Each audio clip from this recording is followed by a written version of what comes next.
Nepal is a mountainous country with abundant natural resources such as sand, gravel and stone, which is essential for constructing physical infrastructures.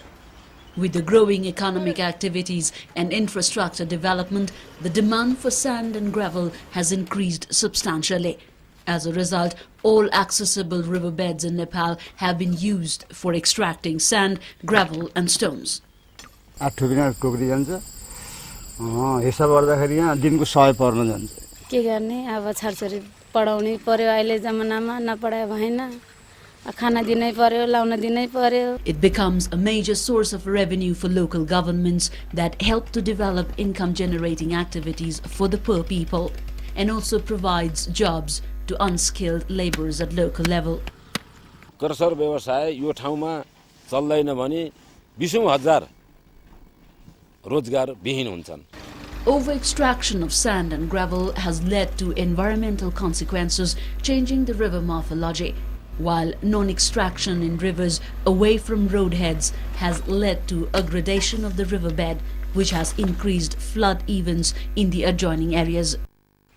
Poverty and Environment Initiative of UNEP-UNDP in Nepal conducted a study to examine the economic, social and environmental impacts of sand, gravel, stone mining for a balanced approach to generate much needed revenue to help poor communities without adverse impact.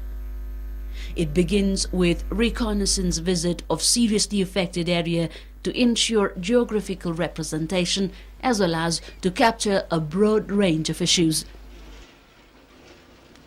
The stakeholders were met individually and in groups to collect specific data as well as to solicit their opinions.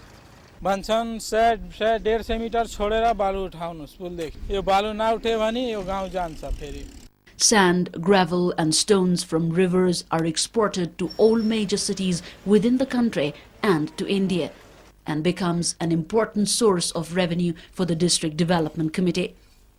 For many district development committees in the Tarai region, the royalty from the extraction of sand and gravel contributes about a third of the total budget. The district development committees invest the revenue from sand and gravel in various development activities such as income generation, rural infrastructure, education and health services to improve livelihood of the vulnerable, poor, women, Dalits and so on. The revenue is deposited only from the transport of sand, gravel and stone, which is being collected at road toll points, but actual extraction of the resource from the riverbed is left free.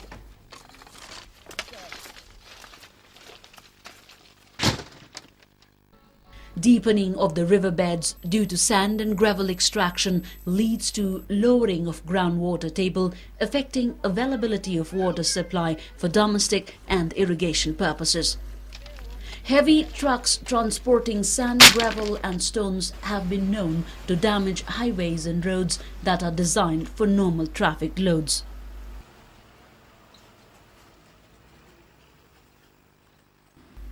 The initial environmental examination and impact assessments have recommended that 30% of the revenue from sand and gravel needs to be plowed back to maintain river flow. The sand, gravel and stone mining can be a sustainable source of income, provided that illegal practices are controlled through a stringent monitoring and supervision system involving the local stakeholders. Employing river warden is being considered for regulated extraction of sand, gravel and stones from rivers. Government should promulgate a stringent act that mandates the sand, gravel and stone allocation for local markets. पोहोर परारसम्म हामी यो तीनोबाट नै हामी गरिराखेका थियौं. अहिले जाने राज्यले जाने बुटोलको पुलदेखि 18 किलोमिटर दक्षिण गएर ढुङ्गा भन्दा माथितिर यो निकाल्न मिल्दैन भनेर जाने राज्यले जाने त्यस किसिमको कानुन लागू गरिदियो. The design standard of roads for bulk transport needs to be upgraded. Regulating sand, gravel and stone mining and its marketing must begin with redirected efforts to help poor local communities, ensuring improved safety measures and insurance for their workers.